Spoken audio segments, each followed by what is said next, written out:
Good morning, everyone. I think we can get started now. There might be a few more people coming in, but just want to welcome you to the Rain Garden class. My name is Megan Festuca. I work for the Town of North Hempstead as an environmental specialist. I work on sustainability projects, including the creation of native plant gardens in the town parks.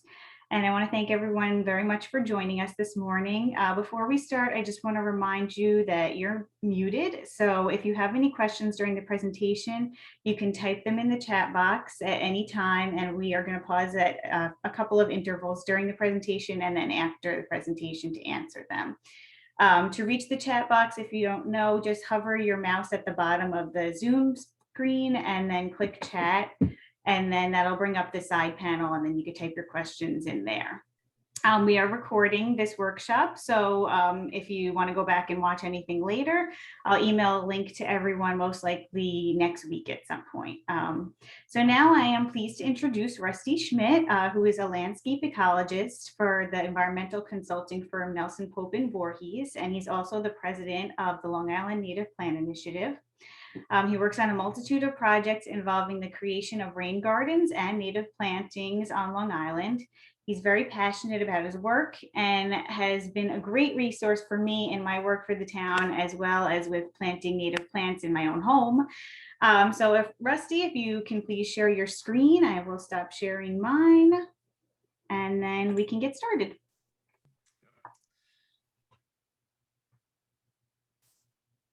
Okay, I think, yep, good.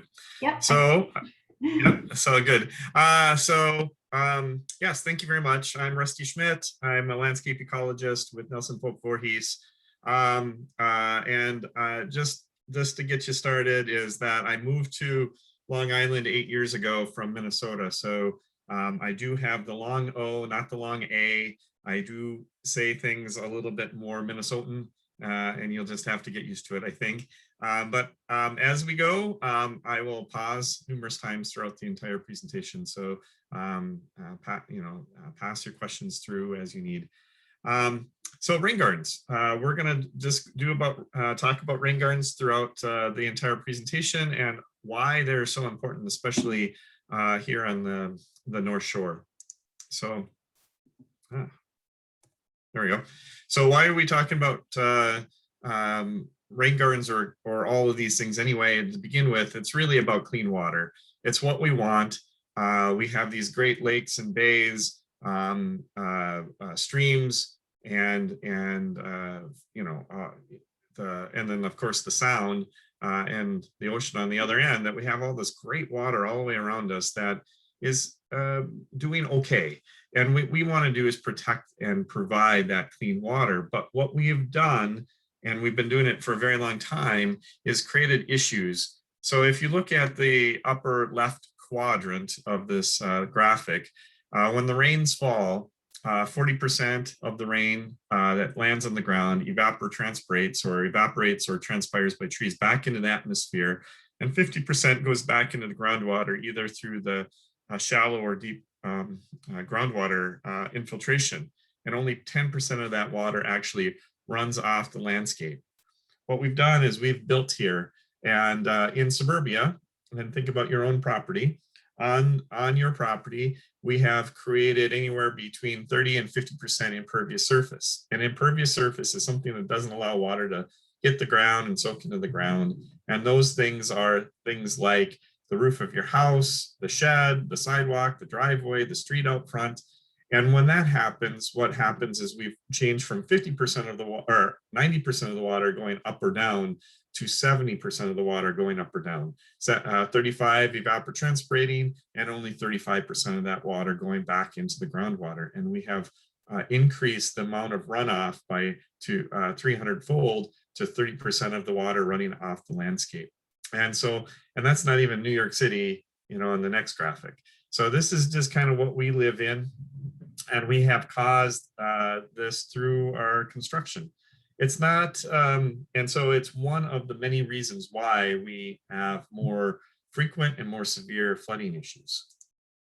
And we've done things like this. We've created, as I'm from Minnesota, I'm picking on Target here. Sorry, I had a dog on my lap and she had to leave. I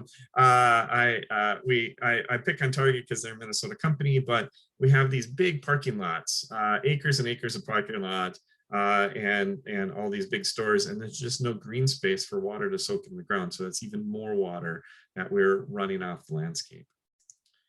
And we direct it towards our streets, which have become their own creek. The water runs down the street. Whatever is in the street is being picked up and is brought to our storm sewers. And either that storm sewer is directed straight out to the bay or put into a dry well that then soaks into the groundwater. So it's the dirtiest water from the land is actually coming from stormwater running down the street. And once it gets to the water, it causes problems like algal blooms. And so 1 pound of phosphorus that gets to a freshwater lake or stream makes 500 pounds of algae. 1 pound of nitrogen that gets to our saltwater systems can create anywhere from 200 to 700 pounds of algae. And we've caused and seen more and more issues around Long Island. So this is a map of all the water quality impairments that occurred in the summer of 2016. And you can see that all the way around Long Island, there was issues. But here a lot in the Hempstead Bay area, you saw that we had a mahogany tide and we had hypoxia, which is a dead zone, where the fish were dying. In 2018, you can see again, we had another hypoxia zone plus a toxic blue-green algae bloom. And we had harmful, another harmful a bloom, which I'm losing the name here, sorry a second, but a little rust tide and other blooms that are occurring that were in that area. And then in 2020, you saw that we had it again. So we've had numerous issues in the Port Jefferson Peninsula area, water body area, but you can see that the whole island has had effects. So what we're doing is once the cleanup is costly, once it gets to the water body, what we need to do is start cleaning what is causing issues upstream in the landscape before it even can get to the water body. So it's things like street sweeping or cleaning up the street before it gets there, or better yet, stop the water from getting to the street that's coming from your own property, which is what we're going to talk about today. So rain gardens are just an option to fix your, to solve a water problem on your property. So if this is a standard home, 1,500 square foot house on a quarter acre or 1/8 acre lot, and the green area is the lawn, the gray area is the house and the driveway. So a standard house, and the rains come by and 1 inch of rain falls onto this house. What has happened is we get about 1,500 square feet, on that 1,500 square foot house, we get about 925 gallons of water from the roof alone, and another 600 gallons of water from the driveway. So we get about 1,500 gallons of water just from one 1-inch rain event, and we direct that water out to the street more often than not, and then it goes down the storm drain. In the green area, that lawn area, which you call lawn, I'm going to call green concrete, because in that lawn area, we get another 3,800 gallons of water, adding up to 5,400 gallons of water just in that one 1-inch rain event. So there's a little bit of funny math here on the next one. We get about 40 inches of rain a year, but if it was 30 1-inch rain events, it'd be 171,000 gallons. Well, the reason why this is funny math is that half of our rain events are a 1/4 inch of water or less. And so in that green concrete area, that 1/4 inch will actually soak in the ground. And then anything over that is what's going to run off. So it's not real math, but it gives you an idea. And we directed our water off of the house and down the street, off the yard and out to the street as quickly as possible. We've created these concentrated conveyance systems on purpose because water was public enemy #1 for a very long time. We're trying to get water away from the house as quickly as possible. So we've kind of engineered our own problem. So now that we kind of know the problem, let's talk about a solution, and that is a rain garden. A rain garden is one of many options that are out there, but it's an easy one that most people can do in their own properties. A rain garden is a shallow bowl that we put in the landscape on purpose. We direct the water to it from the roof or driveway, and we plant it with deep-rooted plants, and that water soaks in the ground.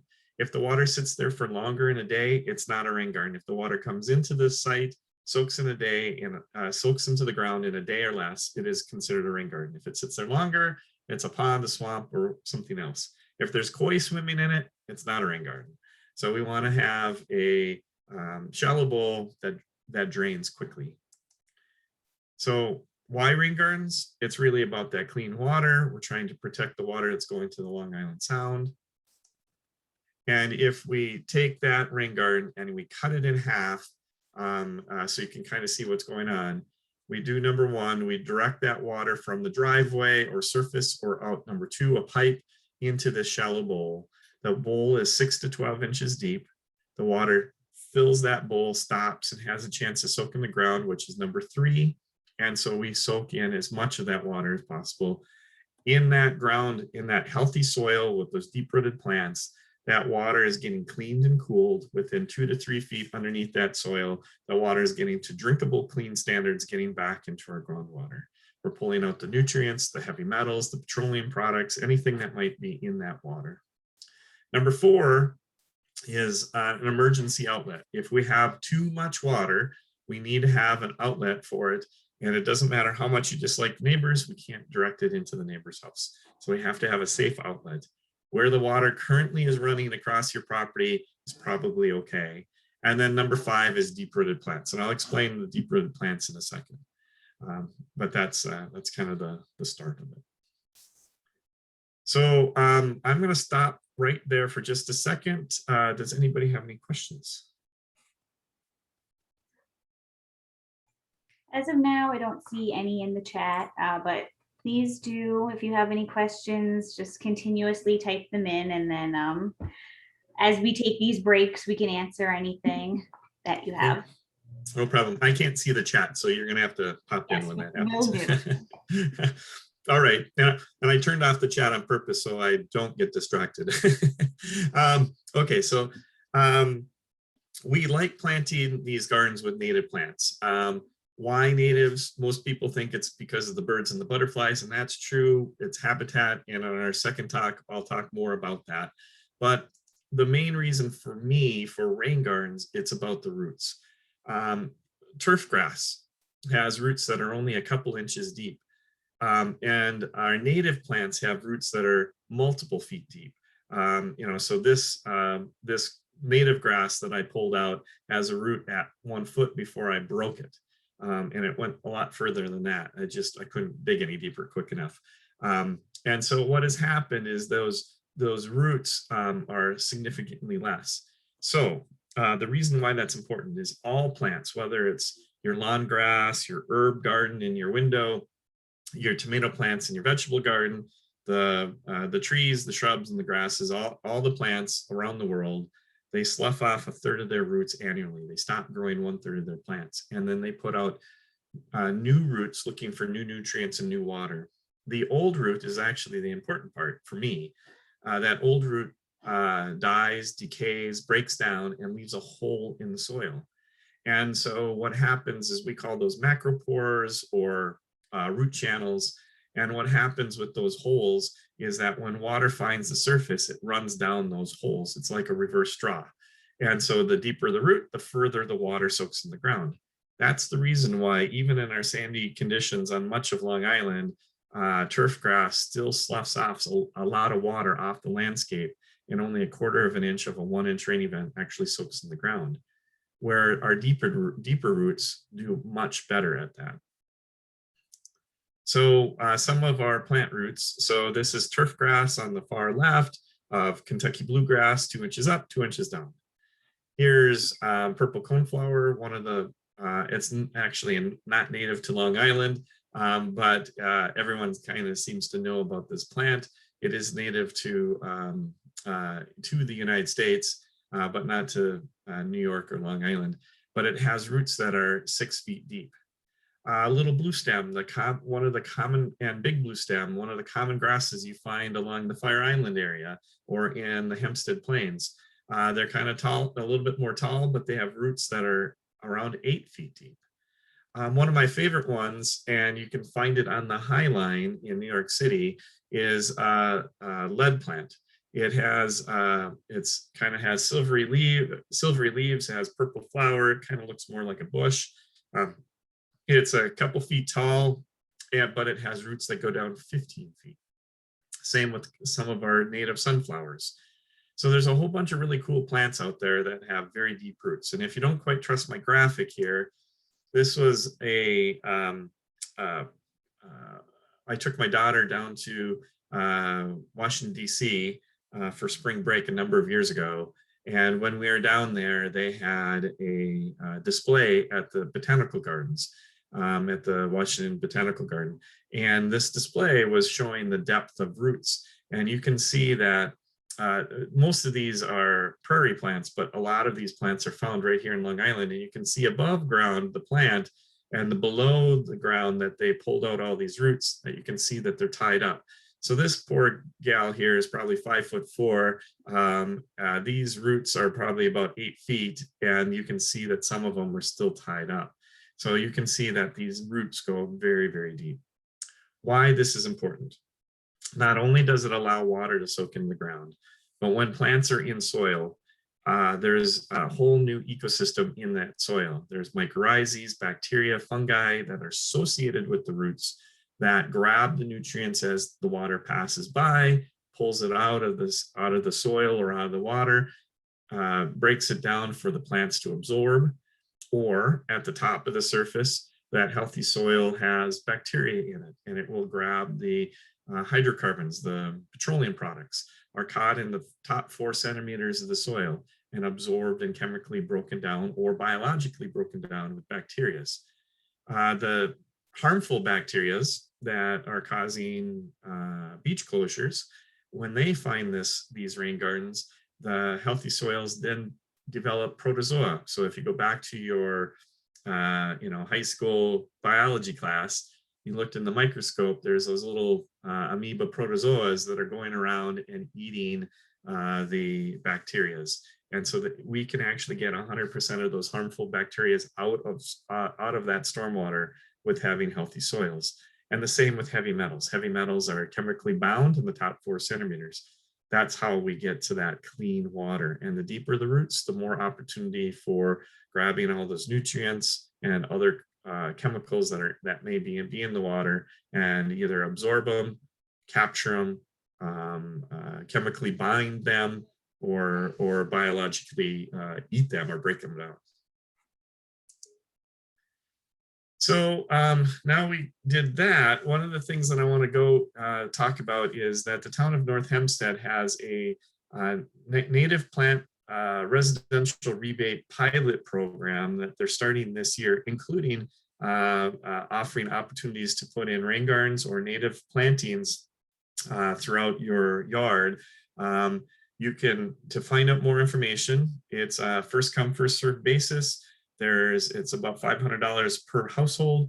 They have a small grant of $5,600. And so you can visit that at northhempsteadnewyork.gov/sensibility. And if you want, you can, I'm going to hold this picture for just a second. You might want to pull out your phone and take a photograph of it, or screen grab it, however it makes sense for you. We'll just say that we don't have all the details out yet, so that's why I said in the coming weeks, go visit. And since you guys have signed up for these classes, I will probably be sending out just that it has been released. I'll send out an email to everyone so you know when it's been released, and then you can go on and find out more details. And the town of North Hempstead is partnering with the NASA Soil and Water Conservation District and the Long Island Native Plant Initiative. So that's also part of the program. Is there anything else, Megan, you want to speak about on this? I don't want to say more just because that hasn't been released yet. But yeah, it's going to be like You don't have to apply for the full $500. You can apply, if you have a small space that you want to put in a native planting, it's all, the money is only going to be for native plants. And you're going to have to apply. You need to, it's not just, oh, give me the money first and buy some plants. You actually need to go into your yard, look at your yard, do kind of an assessment, see where you would put this garden, give us a very basic sketch of where you would want to put the plants and which plants you want to use and things like that. So like I said, just I will send out an email, but also you can check the website in the coming weeks, and the details should be released soon. Okay. Where to find these plants? We have a few suggestions for you. There's a couple nurseries. Long Island Natives is in Eastport. Warren's is out in Southampton. Both are a little further away. I'm sorry to say, but they do sell truly native plants to residential clients. I have, or to retail clients. I have a number of other places that do wholesale, but these do retail. Then the next thing that I want to add is that Limpy will have our plant sale coming in the fall. So we'll have a fall plant sale. However, you can buy plants from us throughout the summer by reaching out to us at www.limpy.org. And then our website, what I would recommend is go to these websites for the plants to see what's available. Contact them before you go. Don't just show up. I don't think that's going to be beneficial to you. Come up with your plan, order the plants ahead of time. You should do this for all nurseries, believe it or not. You shouldn't just walk into a nursery to buy plants. You should actually have a plan and order ahead of time. What's really nice is that they like that because they pull the plants. You show up, you put the plants in your trunk of your car. It relieves some of the pressure at the nurseries. And then the other part to it is you tend to not overbuy or buy things you don't know where they're going to go. And the last piece, and I'm just as bad about this as everybody else.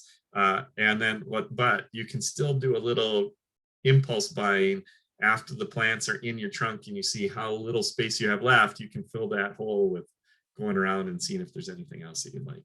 But that's my recommendation. So I have a little rain garden video. I'm going to try here and see if I can find it quick.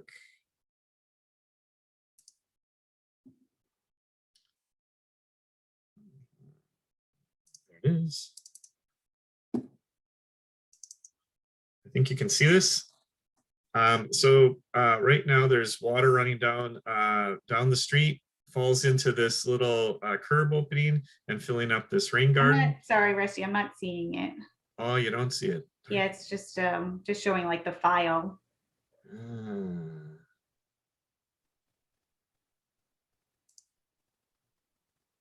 Okay, let's see if I can do it a different way. Can you share like that? Yeah, I'm going to try that next. Yeah. There we go. Try that next. Now can you see it? Yes. Okay, so I'm going to start it over. Okay, so water is coming down the street, falling through the curb cut, falling into this rain garden. It was a friend of mine, a child that was walking with me, and you can see that he found it interesting. He stopped, and then it made me videotape it. So it's kind of a cool little thing here. And I'm going to stop here so you can see the water runs down, falls into this catcher. This catcher collects all the leaves and grass clippings and candy bar wrappers, things like that. There's a screen in front that allows the water to go in. You can see the water is filling up this rain garden just starting, and it will fill up this rain garden. And you can see that this one's a shade garden. It's all in shade, but we do have some beautiful plants that are starting to bloom. So.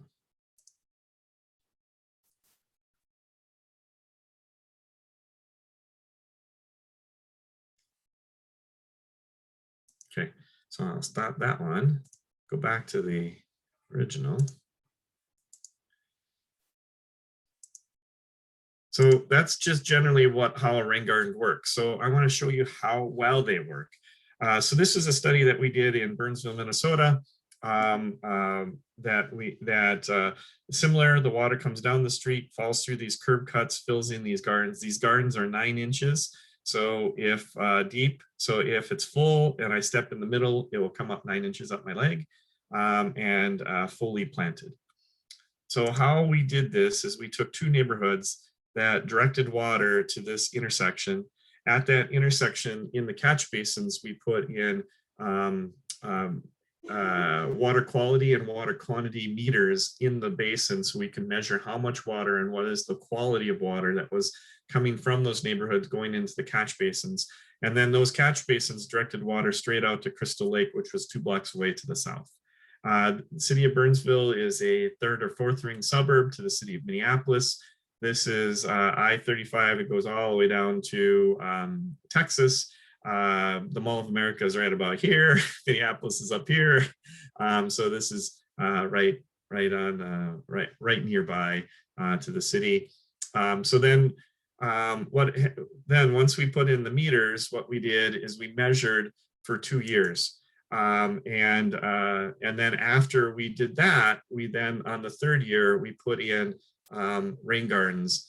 Each one of these green blobs, there's 17 of them. We put in rain gardens in the neighborhood with that was our study project, so that the water would be collected in these rain gardens. Then we continue to study for 3 more years afterwards. And so the hydrograph is the meter that measures how much water was going into the catch basins. In 2002 and 2003, before we put in rain gardens, you can see that the red line and the blue line were about equal, but not the same. It was a way for us to measure the outcomes from the 2 neighborhoods. They were not the same size, so we had to figure out how to compare them apples to apples. And so that's why we put in the meter for 2 years. After we put in the meter for 2 years and we got an algorithm or a math equation to correlate the 2 neighborhoods, we then put in the rain gardens in the spring of 2004. And our first big rain event was a 3/4 inch rain event.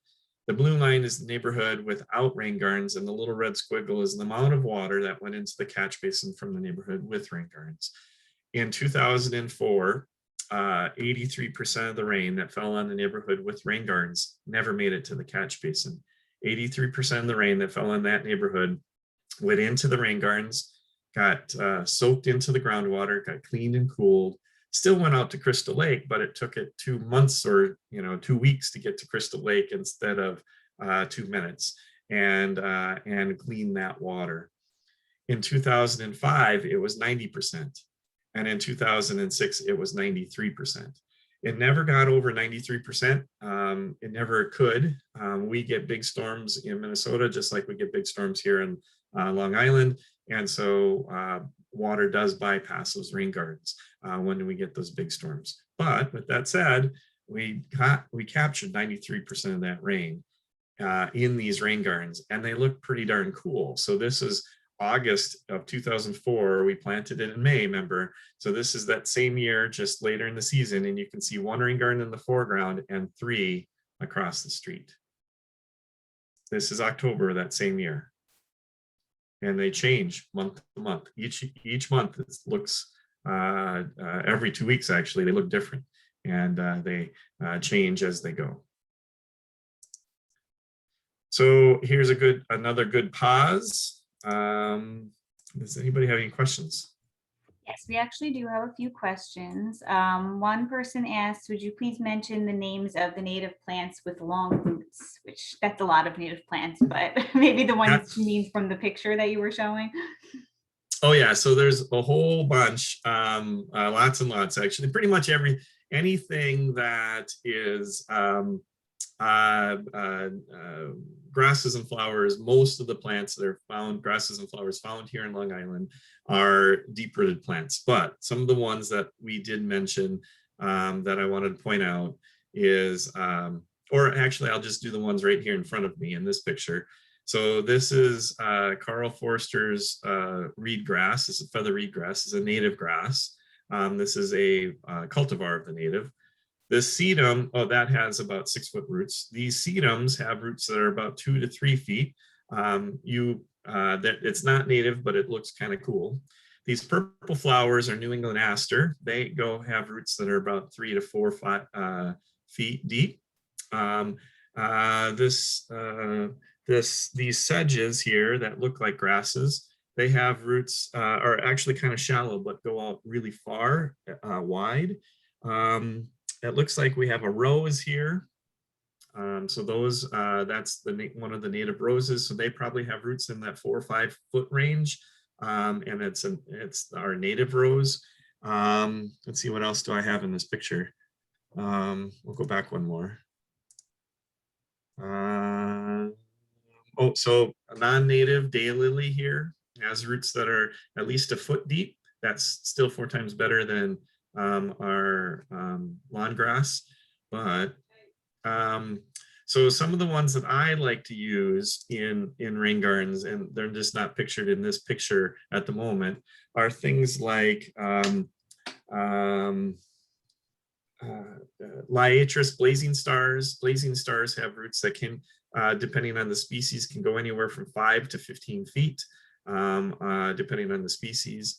I love to use Baptisia, the blue indigo, and they have roots that are in that 4 to 5 foot range. Okay, so behind my picture is black-eyed Susans. The native black-eyed Susan, or the one that you tend to get in the nurseries, have roots that are in that 4 to 5 foot range. So some of those are some of the ones that I like to use often in rain gardens. Is there another question? Yes. So someone wants to know, what are some native flowers that can survive in low, I think they mean light areas? Yeah, so you'll half the pictures that you're going to see are in shade, and half the pictures are in sun that you're going to see today. So some of the great ones that I like to use is so in the video, that red flower is cardinal flower, Lobelia cardinalis. Its kissing cousin, great blue lobelia, is a blue flower, same structure. Culver's root has white flowers. There's a couple goldenrods that have yellow flowers. There's 2 woodland asters native to Long Island, one blue, one white. And then there's a woodland goldenrod that I like to use that has yellow flowers. And then there's a whole bunch of spring flowers like wild geranium, wild columbine, mayapple. There's a whole bunch actually that will bloom earlier in the season that can handle full shade conditions. Thank you. We just have one more comment. Someone said that they grew up in Burnsville, Minnesota, and they said that Crystal Lake now has invasive aquatic plants, and it's sad. Oh yes, that's the other sad part. Yes, that's true. And so then hopefully you know about Rushmore Avenue, which was the rain gardens that are on the street in front of you. So yeah, we got water quality to improve, but now it has the Eurasian milfoil as the aquatic plant that's causing problems. So I keep checking on how they're doing, but yes, that's the new issue. Okay, so Yep, we're gonna. That was it. So. Yeah. So. Keep them coming though. Yeah. So talking about where to put rain gardens. So now we kind of know why and how well they work. Let's talk about where. So in this case, what we're going to do is, the first thing that I'd like to do is figure out where all the utility lines are first. So I'm actually going to go up the line here. So we figured out where the utility lines are. We're going to stay a minimum of 10 feet from basements, not foundations, 10 feet from basements, and 4 feet from slabs. So in Minnesota, everyone has a basement, but here on Long Island, not everyone has basements. You might have a crawl space or have your house on a slab. So basements or crawl spaces, I would stay 10 feet minimum from the house. 20 feet is even better. From a slab, so for instance, this garage doesn't have a basement, and the driveway is not a basement. So you can make that change or modification of being 4 feet from either of those two things. And then the next thing is, I like going out in the rain and seeing where the rain falls and where is the water move. So on this property, the house from the driveway ran down the driveway the water from the driveway came down the driveway and it fell off into this grass and filled and went across out to the street right through the grass here. So what we decided to do is put a rain garden right here near the road, taking the water off the driveway, and then the downspout, we buried the pipe and brought the pipe out into the rain garden. So here's that rain garden. Here's where the water was flowing. We are 4 feet from the driveway on a slope to the bottom of the rain garden. The bottom of the rain garden is right here. It's not very big. We made the garden bigger because of the size of the house and the look of the house. So this is this is a fairly small garden. It's probably about 100 square feet, taking water from the downspout that comes out in that pipe and water off of the driveway. Overflow, we had told you I need to have a number 4 safe outlet. So the safe outlet is over this rock and out to the street. The rock is not my idea, that was the client's idea, but it was a small rain garden right here, overflow. In this picture, we have purple coneflowers. This yellow flower is the native black-eyed Susan. It's actually brown-eyed Susan, called sweet brown-eyed Susan. And then we have a few grasses and other flowers that are coming, including great blue lobelia. That's his blue flower, but will be about 2 feet tall in a year. So this garden is not very big. It's taking the water from this one downspout. It's probably about 80 square feet, even though for most homes, it's probably can be about 48 square feet, 6x8s. We fit it into the landscape. That's why it's a little bigger, to make it a little more bold for this house. But the depth of the garden is way more important than the size of the garden. I don't mind if you make a small garden, and if you make it the right depth, it will work well, and you can always expand it in the future. So the depth is way more important. How we figure out depth is that the depth is how deep is the garden from where the outlet is to the bottom of the garden. Meaning if it's full, how far will it come up my leg if I stood in the middle of it? And so you can see there's an inlet and an outlet. The depth of the garden is way more important. And in this case, you can see how we have a flat bottom bowl with steep sides and that garden. I always do a flat bottom bowl. It holds more water than a round bottom bowl. So it's kind of like your cereal bowl. You want a flat bottom bowl. So here is, now the next piece that I like to let people know is that building on a hill is actually easier than putting it on the bottom of the hill. If you put your rain garden at the bottom of your hill and it's a wet spot, what you're actually doing is not improving the wet spot. You're just directing all that water there. And if the wet spot dries out in a day, you kind of have a natural rain garden, no digging required, just plant it. But if you have that wet spot and it's causing a problem, what I like to do is build the rain garden uphill from that wet spot and drying out the wet spot on the bottom of the hill, and you can actually dry out areas on your property. So here's this hillside. Why I like doing it on a hill is that all of this soil becomes the dam on the bottom of the hill. So that what you're doing is no digging required, no hauling away soil. The hardest thing to do, especially in Nassau County, is get rid of soil off your property. So by doing this is you can till it, rake it, make a dam, and the top of the dam to the bottom, in this case, is 9 inches. So here's a rain garden in full shade. You can see the dam, you can see the bowl. The design was that these plants were supposed to be planted over the dam and through the bowl, but before I modified the plantings, it was a great picture to really be able to see the bowl and the dam. Today, this whole dam is planted.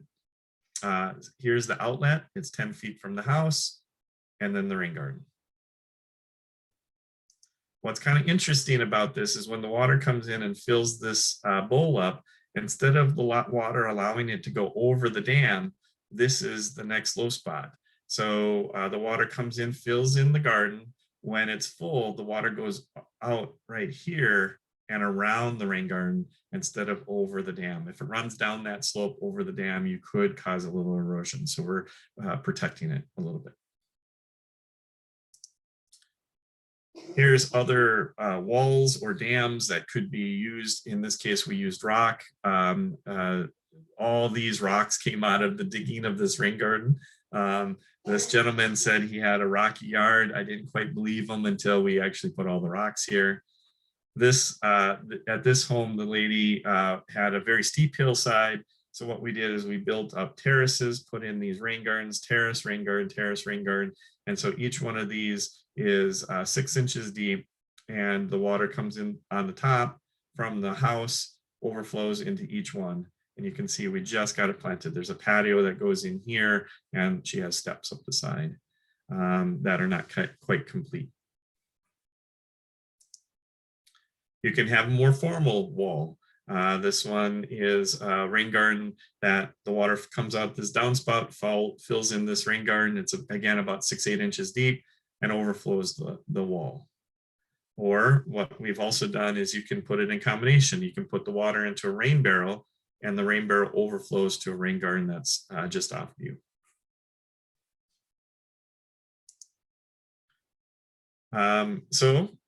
What we do the first year is we try to limit the standing water. The first growing season is the worst. After that, it is a lot easier.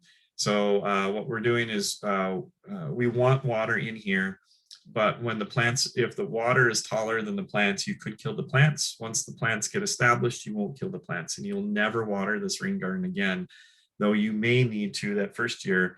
If you planted this rain garden here on Long Island in June last year, we had a really dry summer. So you probably would have had to water your garden for a little while last summer, but then after that, you'll never water again. And then if the water gets too deep until the plants get tall enough, you might have to take a little water out and then pull weeds. That's the work. You're going to have more weeds the first year, half as many the second year if you stay on top of them the first year, and a little less after that. So, so the basics here is we're going to teach you how to build a rain garden now. We're going to talk about hydrology first, soil prep, and then plants. So I keep saying that the depth is the most important piece. The best way to figure out if you have the right depth is to do a percolation test. And to do that, what we do is we make a hole where you'd like to put your rain garden about the size of a coffee can. So, about 9 inches in diameter and about 1 foot deep.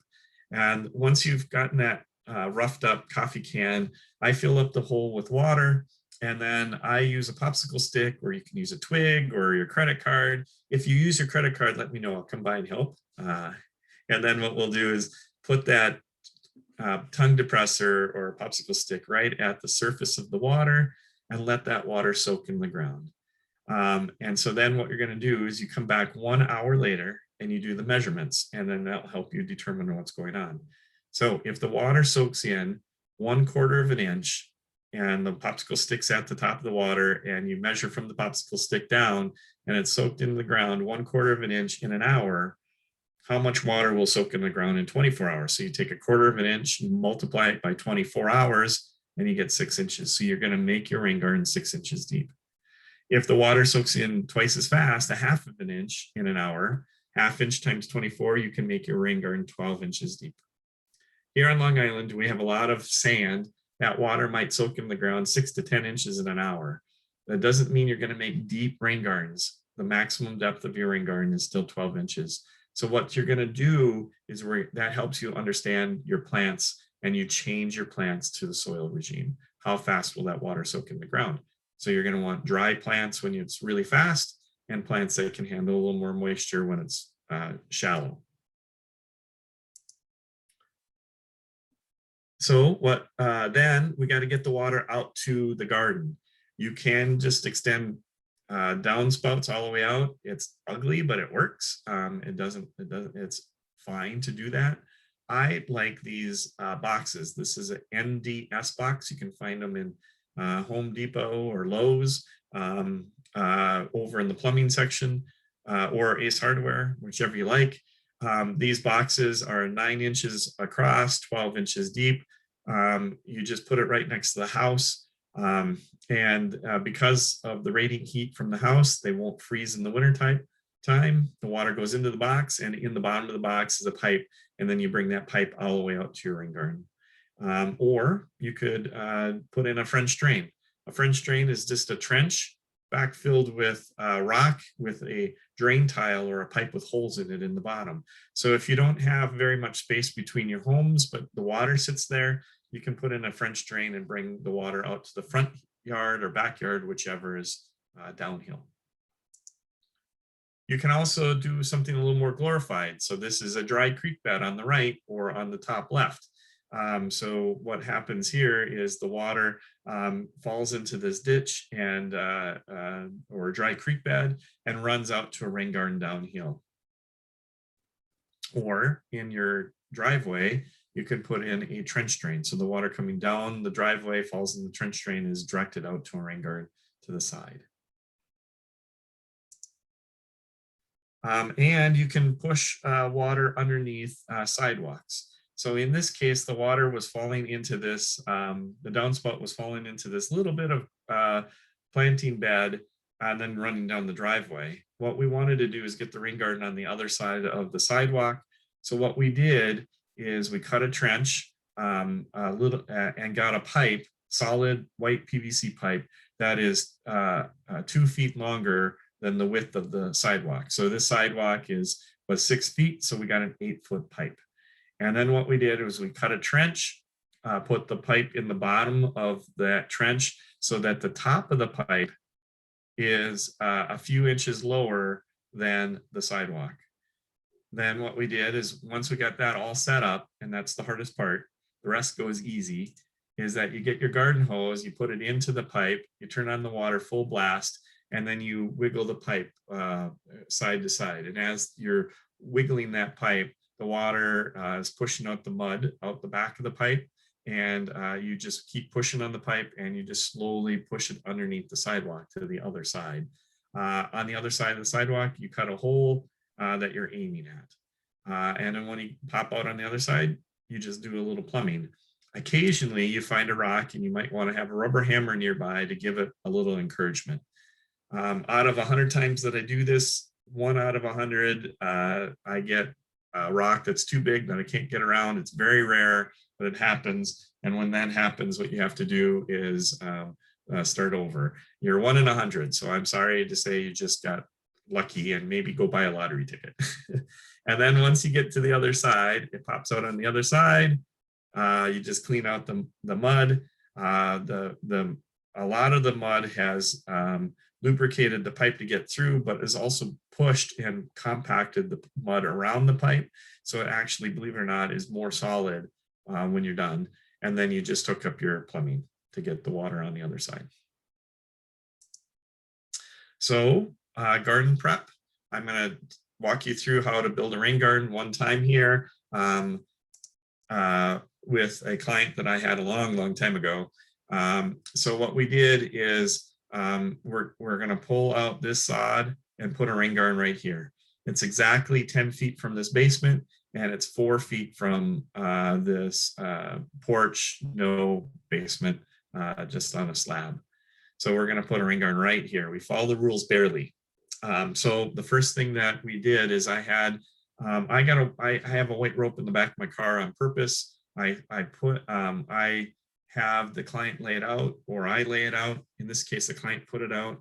Once we had it where she thought it was a good idea, the first thing that I did is modify it slightly to say that let's move it this way so that we don't have a little triangle that has to be mowed and a little triangle over here. So either straight, or in this case, we gave it a little arch up the driveway or up the sidewalk. Once we knew where we wanted it, the next thing we do is cut out the sod. I like using a sod cutter. This is in this case, this is a Craig powered one. When I'm using it, it's a Rusty powered one. What it is a sod kicker. You kick the back, it moves a couple feet.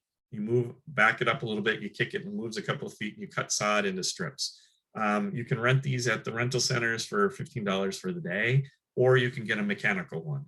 The mechanical one, gas-powered one, is a lot heavier, harder to move, and it does the job just as well as the sod kicker, but it's twice the expense. So it's up to you however you want to do it. Once you've cut the sod, I roll it up into rolls, and then we put it out on the curb and we say free sod. More often than not, it disappears. Sod is actually, other than soil, the sod is the hardest thing to get rid of. So I give it away, put it on the curb and say free sod, and more often than not, it's taken away. Once we've pulled out the sod, we double dig or we take out the soil that we need. So if I want to have a 6-inch deep rain garden, I will remove 3 extra inches. So I will remove 9 inches of soil. If I want a 12-inch deep rain garden, I remove 15 inches of soil. So again, I take out 3 extra inches of soil than the final depth of what I want.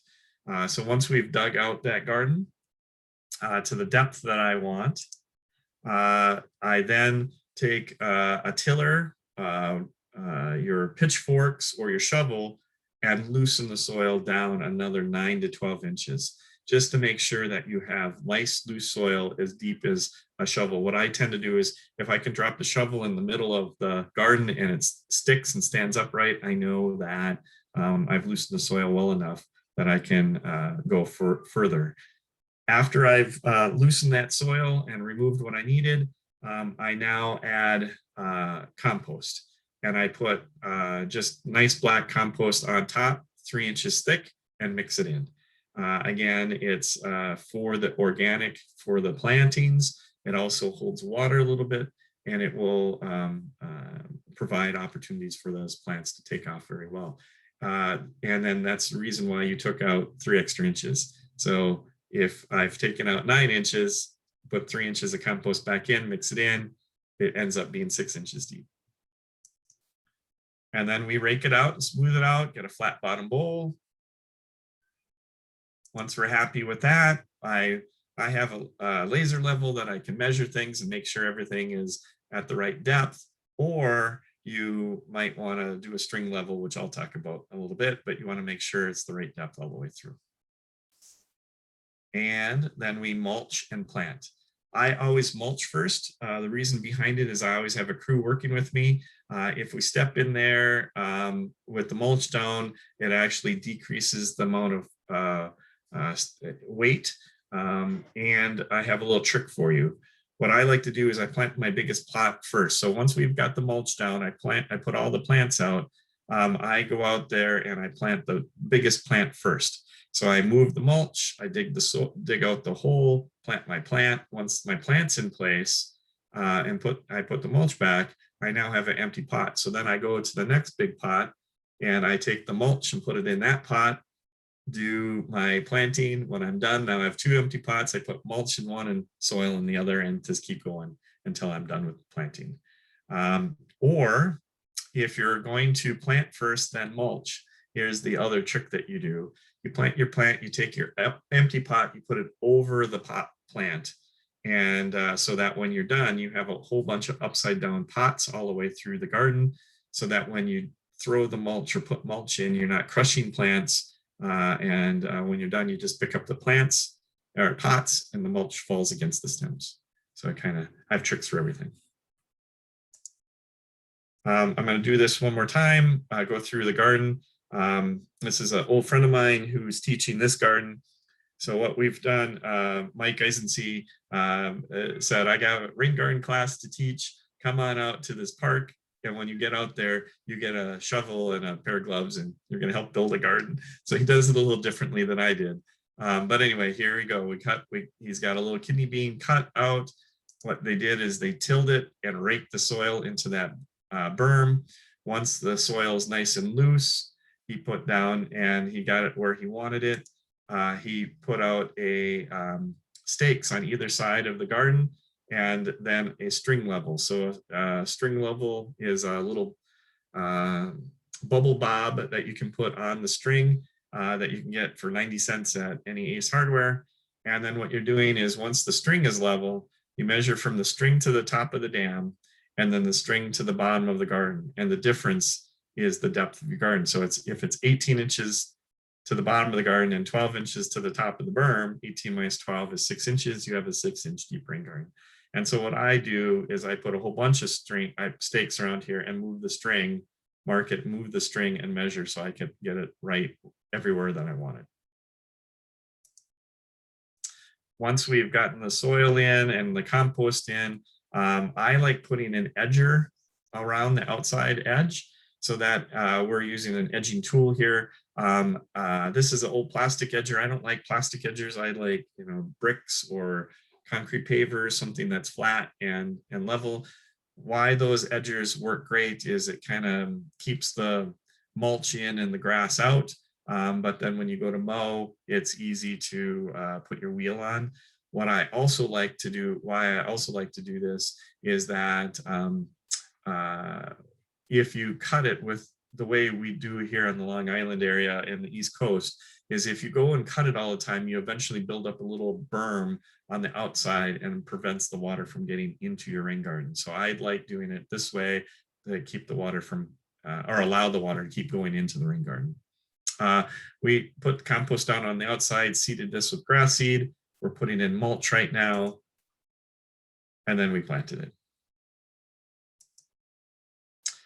Plants, I like using the plugs. They're the most economical choice. So a 6-pack of plants here are about $1.10 a piece, or about $6.50–7 for a pack of $8 for a pack of 6 plants.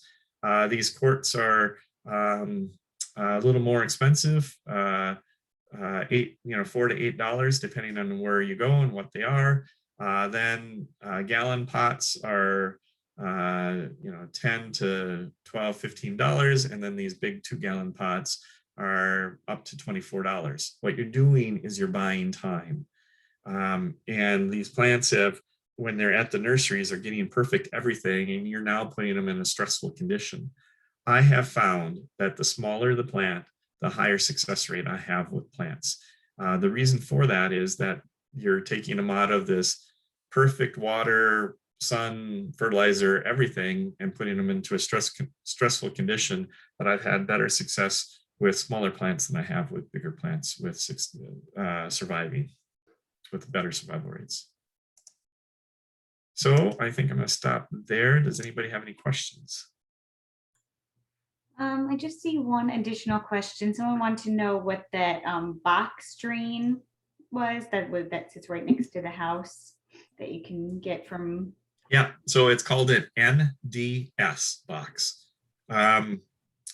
It doesn't stand for this, but I think I'm from Minnesota, so the North Dakota Fighting Sioux, so NDS, North Dakota Sioux.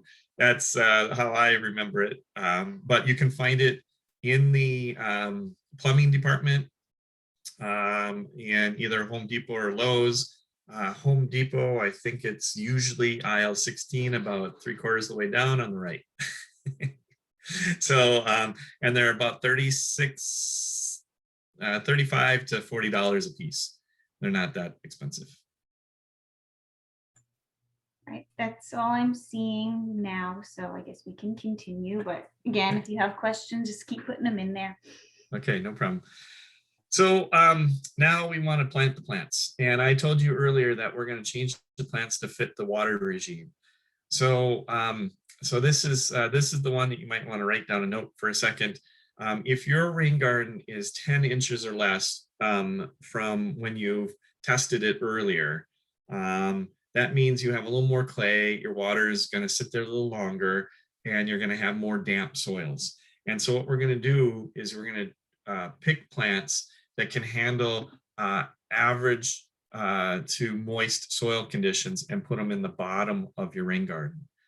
If your garden is 10 inches or greater in depth, meaning you have a little more sandier conditions, you're going to want to stick to average soil moisture plants in the bottom of the rain garden. So there's 3 zones in your garden. There's the bottom, the sides, and the outside.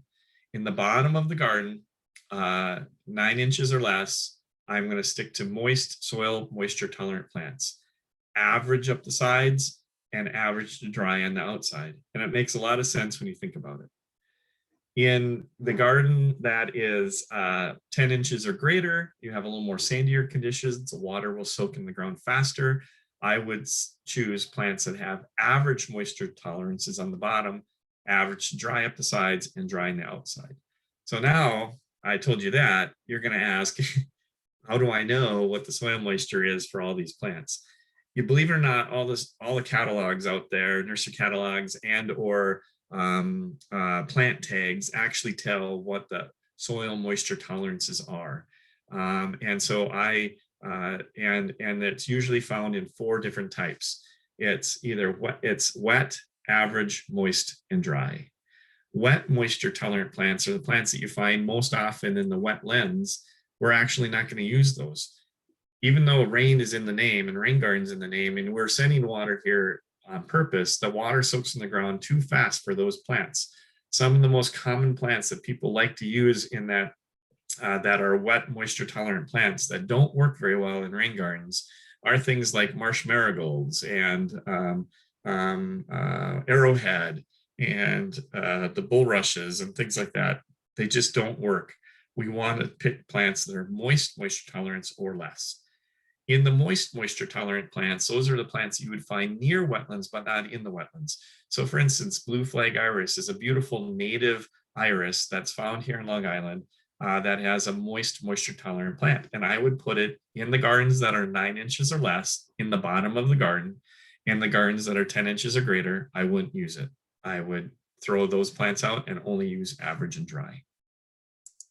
So for instance, blue lobelia and marsh blazing star are 2 moist moisture tolerant plants, or actually all 3 of these are moist moisture tolerant plants, and I would plant all 3 of them in the gardens that are actually they're moist to average. I would plant them in all rain gardens in the bottom. So blue lobelia is a plant that can handle, and Culver's root that can handle just 2 hours of sun. And so I can use those in shadier conditions, where this marsh blazing star is a full sun plant, and I only use it in full sun areas. So there are beautiful plants like these 2 that can handle pretty shady conditions, not quite full shade, but pretty darn close.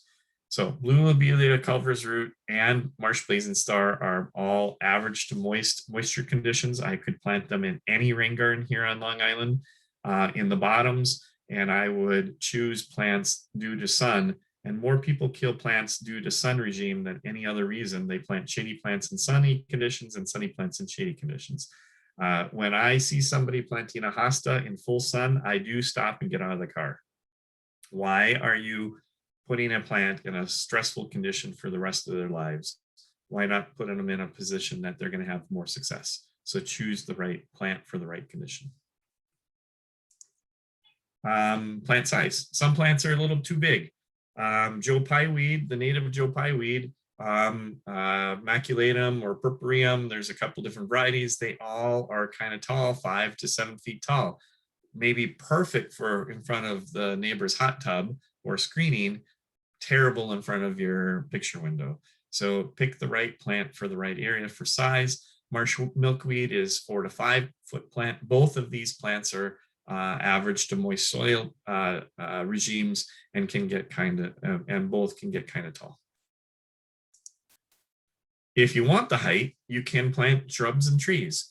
River birch, black chokeberry, and 9-bark are 3 amazing plants that have average to moist soil moisture regimes, can handle rain gardens very well. They would love all types of rain gardens, and have different water regimes.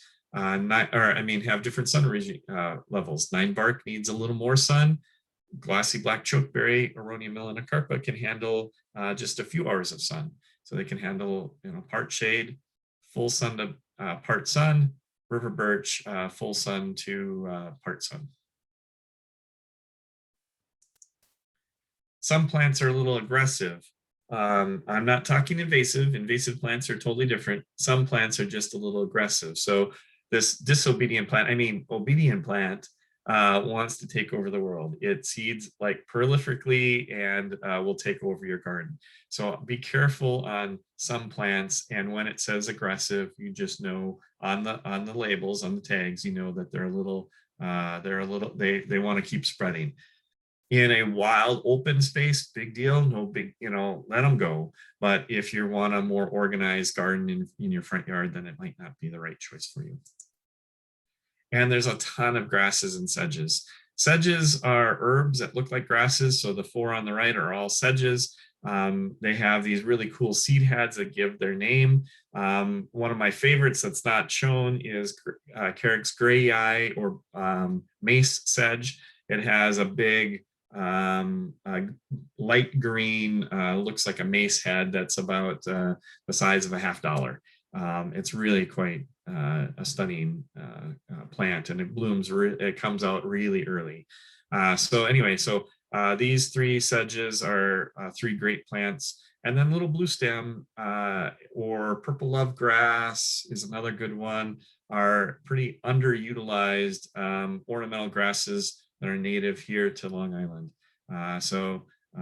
Little blue stem, purple love grass, switchgrass, these are all great plants that people don't tend to use very much. And of course, in the shade, you can always look at ferns. Ferns love rain gardens. The one on the right is sensitive fern. The one on the top left is maidenhair fern. And the one on the bottom left is ostrich fern. But there's also lady fern, Christmas fern, that's an evergreen. There's a whole bunch of great ferns, royal fern, a whole bunch that can handle and love the rain gardens. There's about 54 different native ferns here on Long Island. Some of those horticultural favorites are fine for rain gardens. Daylilies and hostas are not my favorite. I don't particularly care for them, but they can handle rain gardens quite well. They have average soil moisture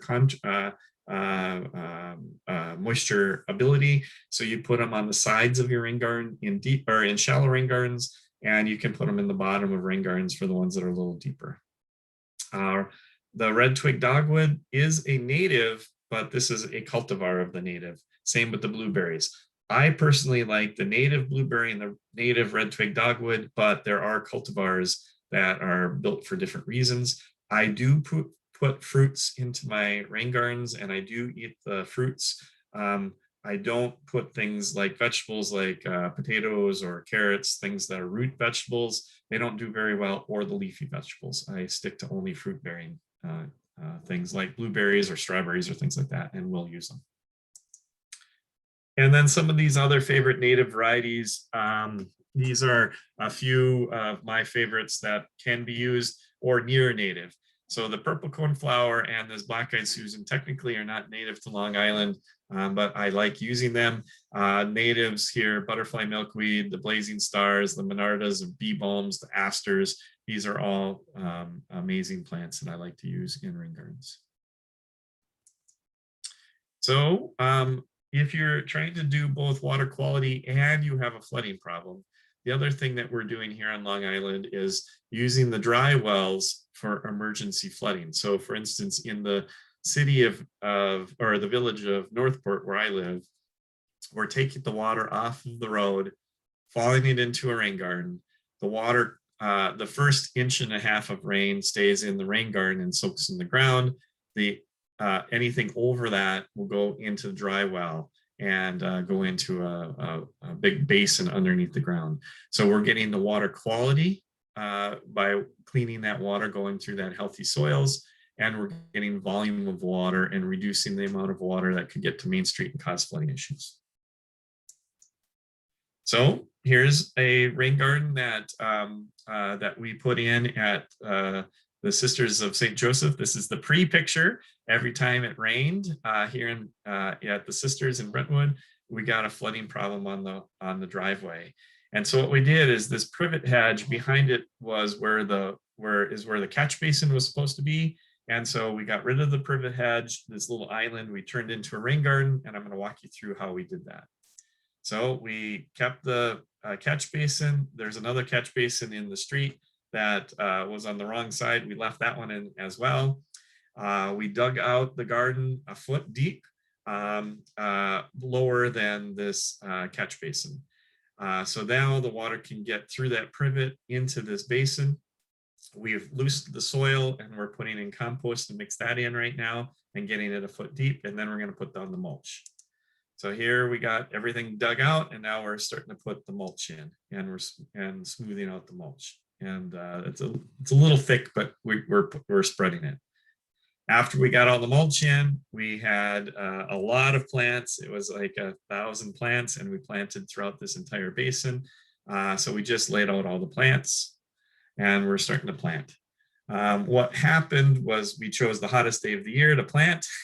And so what we had for volunteers at the beginning of the day turned out to be only about 5 of us by 10 o'clock, and about just 3 of us, the 2 of the sisters and myself, from about noon on through the day. We did finish that day in about 4 o'clock, and we got all the plants planted. And then once we had it all planted, we put a nice edge in and let the water come in and fill in this basin. A week later, or 2 weeks later, I was out to do a meeting, and as I was driving out there, it poured rain. And when I got to the rain garden, the garden was complete. It just stopped raining when I pulled up. The garden was completely full. I went into my meeting an hour later. It was completely dry. So the water soaked in the ground in an hour actually, and was working great. If you go there now, you can't see the bottom of the garden. All the plants are hip high and fill in this space pretty darn well. And then the shrubs in the center are about shoulder height.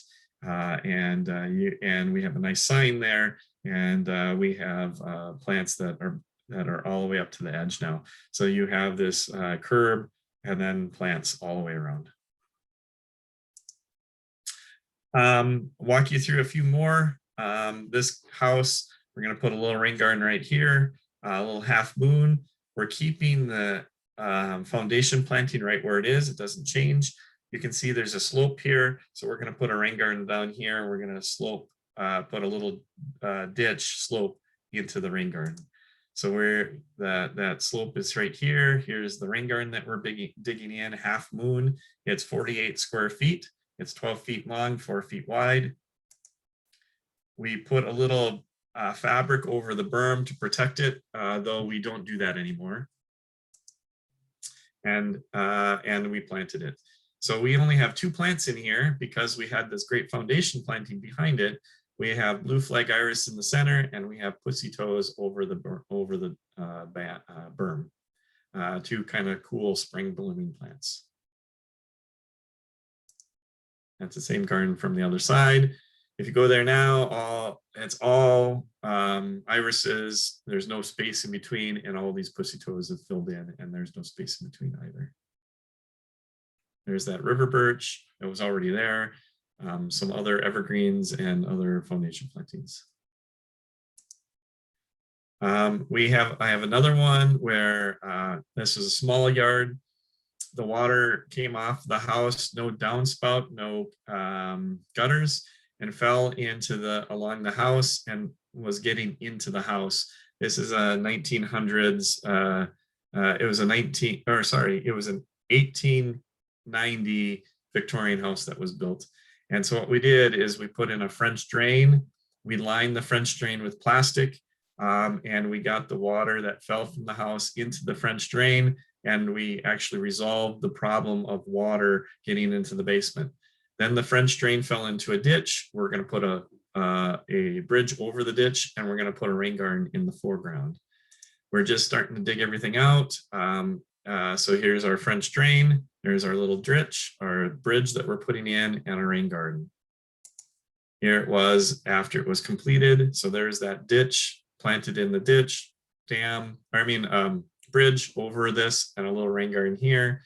What we've noticed is once you build something well and they're happy with it, and we have fully loaded plantings that requires very limited time, you'll see that this homeowner continued to build. There's another one to the left that was and did his entire yard actually. I really like putting borders and edging around my rain gardens to show that when I'm especially using native plants, that it kind of shows a cue of care. So I love retaining walls, but also arbors and split rail fences. Having that edging or border or ornamentation really helps understand what's going on with it, and making sure that the people know that it's rain garden and not wild and woolly garden. So I just have a bunch of pictures. I'm almost out of time. And so I've just got a bunch of pictures. I'm going to show you what some of these rain gardens look like. So here's a long linear rain garden along a roadway. The irises are just blooming, so this is early in the season, and you can see all these other plants are about to bloom as the season progresses.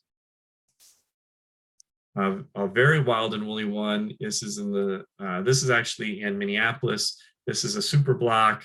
This is a 1 block wide rain garden. It takes all the water from 8 other blocks and collects it and cleans it before it falls into the Mississippi River. This one has a whole bunch of, it's all natives. There are very few weeds in there, but it looks a little weedy to some people, and other people it looks like a beautiful meadow. The one on the right, a lot more organized. It is a French bosque. These river birch are now touching. This was built in 2002. So now this whole thing is knee-high plants on either side, and the river birch are touching on the top. And it's at a park, and the kids run through this on this walkway, acting like airplanes. Little rain garden here in the front. The water came down the sidewalk. What we did is we took out a few bricks, made a little ditch, filled it with rock. Water falls into this, goes into this rain garden right near the house, or near the road, taking all the water from the house. This is a before picture. We're going to take water from the backyard. We're going to take out this hillside, put in a retaining wall, and build a rain garden right next to the sidewalk. And we're going to do one on the back. So here's the rain garden on both sides. This takes the water from the driveway. All this water off the roof goes into the gutters, into those NDS boxes and pop-ups in the rain garden here. And then there's a rain garden in the back that pulls the water towards the front. This is that same garden just a couple years later. No water sits on the sidewalk. The water stays in the rain garden. And then between the sidewalk and the street, we took up the grass, took a little soil out, put the grass back down. So if water does end up on the sidewalk as the overflow, it falls in the grass and soaks in there too. This is a full sun meadow-like garden, rain garden along the street. No curb, so the water falls right into this. A shade garden, same thing. A very shade garden, different scale.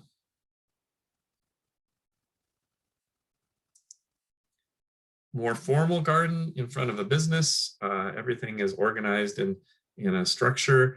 We have sedums and daylilies in front, but most everything else in the back are natives.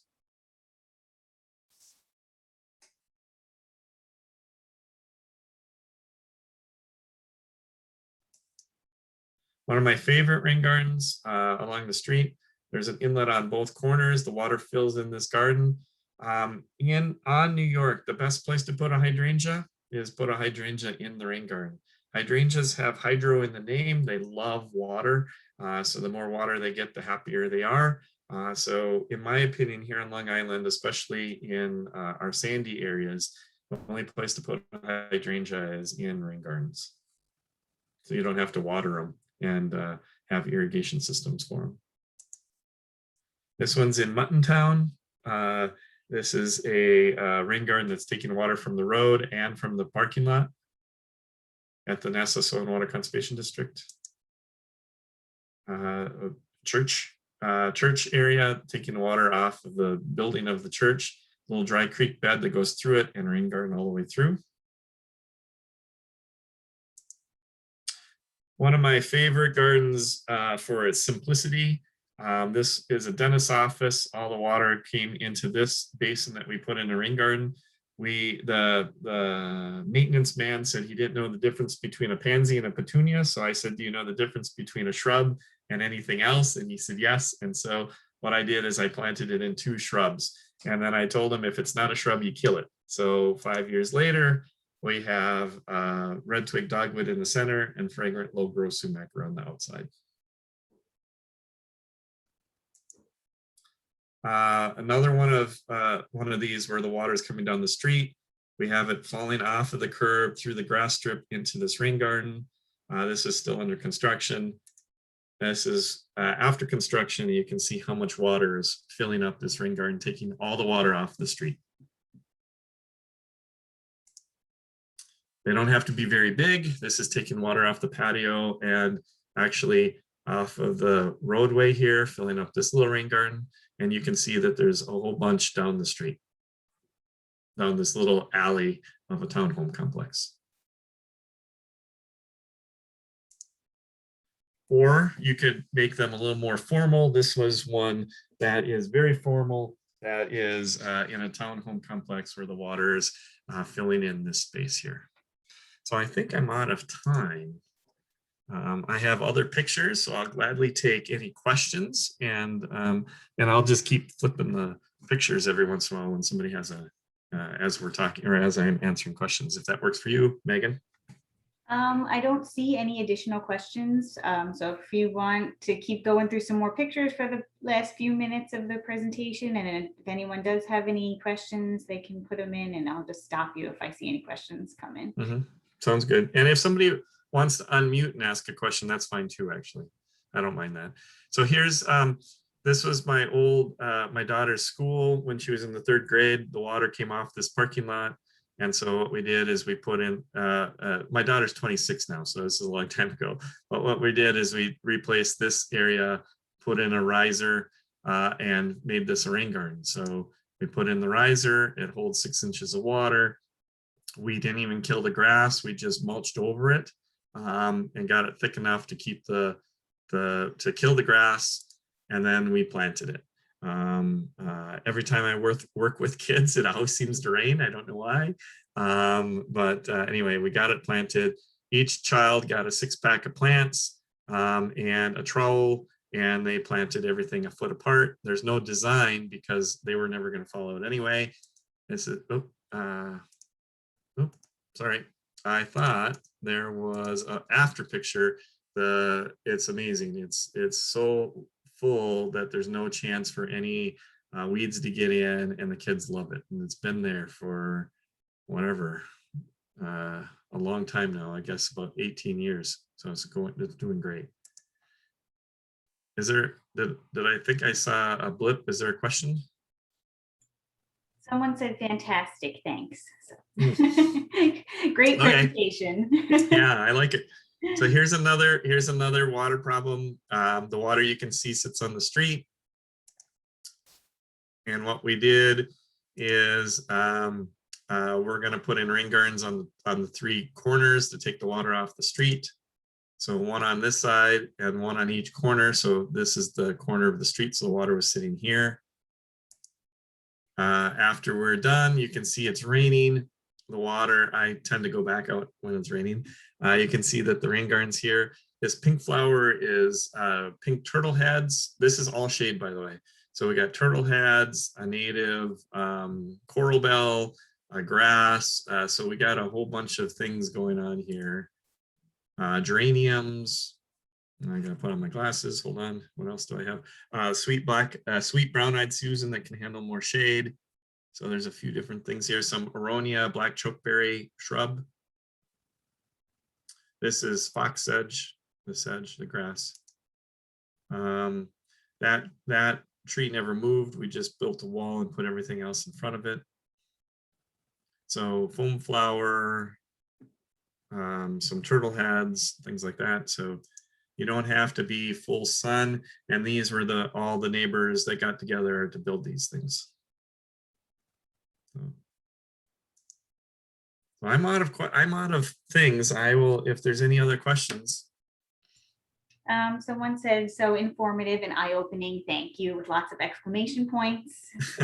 Seems like everybody enjoyed it. If you do have any other questions, please put them in quickly because we're ending our time. But I want to thank everyone, and Rusty, this has been an excellent presentation and hope everyone learned a lot. We're also doing the one on native plants coming up starting at 12 p.m. So just make sure that you know that it's a separate link. So click on that specific link that I sent in the email. And if not, then have a great day. Yep.